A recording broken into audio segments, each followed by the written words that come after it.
Might as well start now if you'd like to. My name's Anthony, and welcome to my meditation class. Pretty much today, for this half hour, all we'll be doing is 2 bouts of mindfulness meditation, 10 minutes each, focusing on our breath. We're going to be completely unmoving, completely still, so that might be the hardest part. But other than that, assuming you've meditated before, I'll just go over the basics. So you might want to find somewhere comfortable to sit, somewhere relatively quiet if you can manage it. My audio is going through, right? Yeah, okay. Good. So for posture, try to find somewhere where you can sit relatively straight, kind of like a young tree. You don't want to be too rough, you don't want to be too rigid, but you don't want to be too relaxed. So if you feel pain, or like the wind blowing through, you might change position, and that's okay. Even halfway through, it's all good.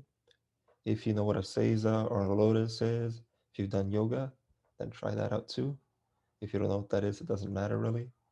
Otherwise, the next thing to really focus on will be your hands. And one thing you can try is to take one palm, place the second in, and gently touch your thumbs. And that'll give you a sense of whether you're meditating too hard or too easy. Not too easy, but if you're losing control, you could say, or falling asleep. So what you'll notice is if you're stressed or overly focused, your thumbs are going to develop a lot of pressure. And if you feel a little too relaxed or half asleep, your thumbs are going to fall apart. So during the meditation, if you notice, you'll see that sometimes they waver back and forth. Try to keep them gently together. So just like meditation, not too rigid, not too relaxed, somewhere in between. That's where we want to be. Try to place your feet against the floor. Really feel everything there too, if you can. And for your eyes, there are two possibilities. One is to either close them if you've had your coffee and you likely won't fall asleep. Now, if you haven't had your coffee or you're not awake enough, what you could try is to do a soft focus, it's called. So you might look down about a meter in front of you, even if there's a table there. Just imagine peering through and just half open your eyes, gently just stare at a point, pick a point, and just look at it. And that'll give you a bit of a hazy view after a few minutes. And I enjoy it a lot. So if you want to try that, that'd be cool. I think other than that, we've got the body down. What you might want to try to think about would be what to focus on. I think that's a really important one. So one thing we tend to recommend is to focus on our breath when we start because it's always there. It's really easy to see. So you might count your exhalations. So you might breathe in as naturally as you can during the meditation anyway. Count that as one in your head. That would be two. And from there, you go all the way up to 10. And then you come back to one if you can manage it. The goal isn't to get to 10 as many times as possible, but it's just to notice whenever your mind wanders from your breath. And you'll notice that'll happen a lot. So, whenever your mind wanders, meaning you start thinking about anything else, it might be a thought, it might be how hungry you are, how much you want your coffee, how itchy something is, doesn't matter what the thought is. Even recognition of, oh, I'm counting, that counts too. And the idea being that we're not trying to get to that number once again as many times as possible, but instead we're just trying to work on being mindful and conscious of where our thoughts go and what they are. We want to appreciate the thought without getting angry at it or labeling it as anything. So whenever you start thinking, oh, I'm hungry, you know, don't think, oh, I should be focusing. That's bad. That's not true. Just think through that feeling if you want. Enjoy that feeling for as long as you can, and then gently bring yourself back to your breath. A few analogies that tend to help is if you think of a hurricane, right? Hurricane's a natural phenomenon that we can't really change. And if you're inside the hurricane, you're running away, you're running for your life effectively. You're getting, like tossed up and down like a cartoon. And you can't appreciate the beauty of a hurricane when you're inside a hurricane. But if you're in a barn, and you see the hurricane through like a big pane of glass and you're far away, you could look at it and say, "Oh, cool, that's crazy." Ideally, what we want to do, yeah, a little bit of a smile, a little laugh. You want to take that and apply it to your thoughts too. So regardless what you're thinking, whether your own perceptions see it as a good thought or a bad thought, just try to appreciate it as a hurricane. I hope that makes sense. The second one you might try is, man, I keep saying I'll Google it, but I still haven't. The big painting, with a big wave and a tiny boat. a Japanese painting, right? So we're off in that little boat and we're getting hit by the waves, you know. Ideally, meditation is the recognition that you're in fact the ocean rather than the little boat. You're not the wave that keeps hitting the boat. You're the ocean, which is very, very calm, and those waves are just a part of you. Those emotions are just things that come and go, even if the water stays the same. So it's recognition that we aren't just a single human being in a tiny little boat. We're much more relaxed than that. You can be a lot more chill if you recognize yourself as the ocean. I hope that makes sense. Okay. Thank you for putting on video too. I don't get to see people often. I'm gonna just pin that. I should have done that at the beginning. Shoot. But anyway, wait, why can I? That's weird. Okay, now it works. Sorry, tech. It's funny. I'm a little technical, but I still get the. But anyway, just to finish off, we're gonna be doing 10 minutes. When you hear a bell, we're gonna start. When you hear it again, we're gonna stop. And I use a free app called Insight Timer. It's available on iOS and Android. In essence, it's got like a fancy timer sound that I really like. It keeps track of whether you're doing it every day or not, which is pretty cool too. And finally, it also has a bunch of guided meditations you can try from other people. I don't tend to do guided. I believe that we have to face our own crap ourselves, you could say, you know, and by guiding, you're kind of removing yourself from the experience, but it's still worth a shot. A lot of people really enjoy it. Now, assuming you don't have questions, but if you do, now's the moment for them. Anything from posture to thought. I'll take like 5, 10 seconds for that. If not, you could type in the chat, you know, like a crazy person, that's all the better. Or like, or a vocal too. You're good. Okay. Thank you so much. Okay. All right. So just get into your position, and when you hear the bell, we start. When you hear it again, we stop. That's pretty much it. Let's do it. Not that one. This other bell. Oh, shoot. Wait. It always does this. It's so annoying. Okay. Now it should work. There it is.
Okay, I hope that was okay.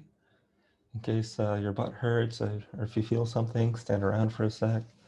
Maybe stretch if you'd like. Up to you. Okay.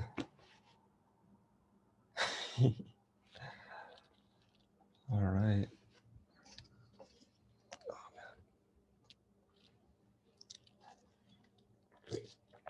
All right, let's do round two. Another 10 minutes if you're up for it. Same as always, bell in, bell out. Not much more to say there. All right.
Okay, that was round two. Hope you're feeling okay.